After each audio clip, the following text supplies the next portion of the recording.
Shalom! Welcome to my channel! Makalipas ang 1 taon at 4 na buwan naming pagtatrabaho dito sa Israel bilang isang hotel workers, isa sa pumukaw sa akin pansin ay ang mensahe sa Facebook ng isa kong tagapanood at taga-subaybay dito sa aking vlog. Nag-message sa akin at napansin ko yon dahil may digmaan. April pa siya nag-message. Kagabi ko palang nabasa yon. Sabi niya, ate, nasan ka na? Kamusta ka na? Narito na ako sa Israel. Dati ako nanonood sa iyo ng mga vlog mo. At ngayon nandito ako sa Israel na. Minsan po kasi tayo nangangarap at ang pangarap ay hindi natutupad.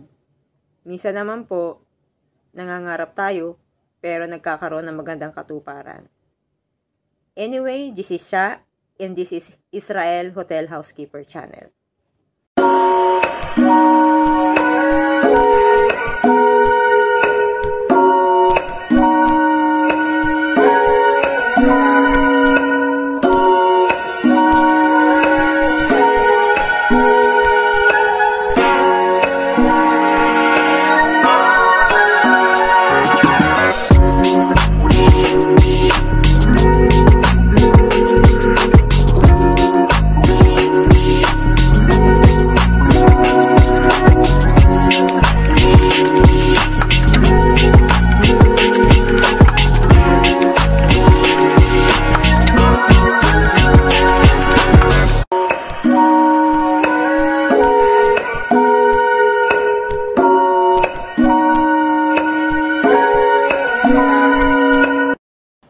Hello everybody! Pakikilala ko po sa inyo kung sino po yung masugid kong tagapanood dito sa vlog ko. Na ngayon, nangarap po siya na makarating ng Israel bilang hotel workers. Ngayon narito na po siya.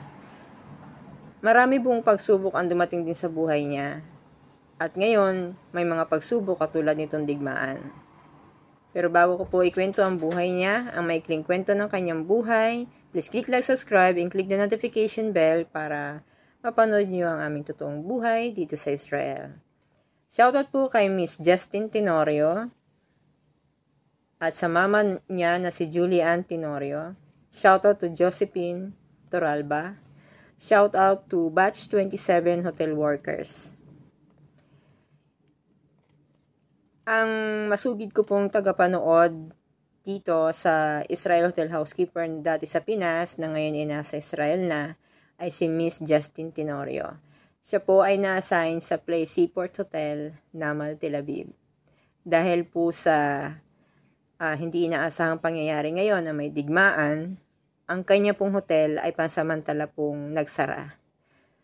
At nagdesisyon ng kanilang management na pansamantalang ilipat muna sila sa Eilat, sa Play Hotel Eilat, para tuloy-tuloy na kahit papaano mayroon silang hanap buhay, may kita. 4 silang galing sa Play Hotel, galing sa Play Seaport Hotel Namal Tel Aviv, na na-assign sa Play Hotel Eilat. Kasama nila ang 5 babaeng galing sa Gali Kinneret sa Tiberia. Isang company sila na under ng Israel, Canada. Ang advice ng kanilang management, na magbiyahe sila ng umaga papuntang Eilat dahil nakakatakot kapag gabi. Ayon po sa aking karanasan, noong sumama ako sa AG Holy Land Tour, inabot kami ng gabi sa daan at naobserbahan ko na wala pong street light.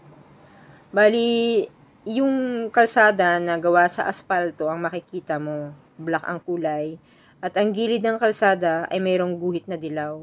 Yung guhit na dilaw sa tigkabilang daan, kapag tinamaan ng ilaw ng sasakyan, yun lang po ang nagkakaroon ng liwanag. Wala pong bakod yun. Kaliwat kanan po, disyerto. Bali, 5 oras po ang biyahe mula Tel Aviv hanggang Eilat.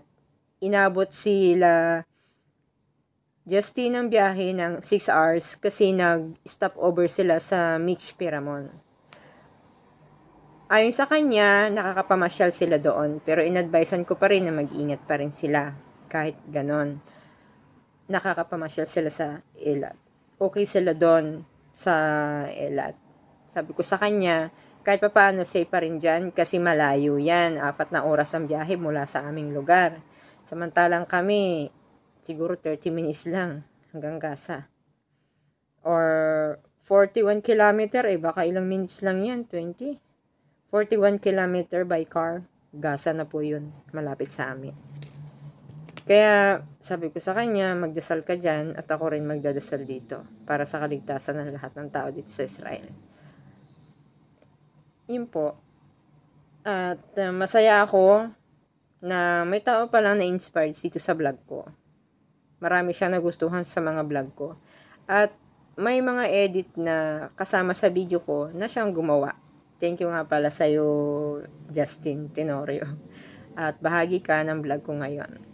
Shoutout sa mga kaibigan mo dyan sa Play Hotel Elat. At sa mga dati mong kasama sa Play Seaport Hotel na Tel Aviv. And anyway, shoutout po sa DMW. Kami po ay kumpleto po dito, 12 nagtatrabaho. At ang aming pong lugar ay patuloy pong normal ang kilos at buo pa po ang city namin. At patuloy po kaming ginagabayan sa awa ng Panginoon. Anyway, panoorin niyo po ang mga picture nila nung nasa Play Hotel sila, nung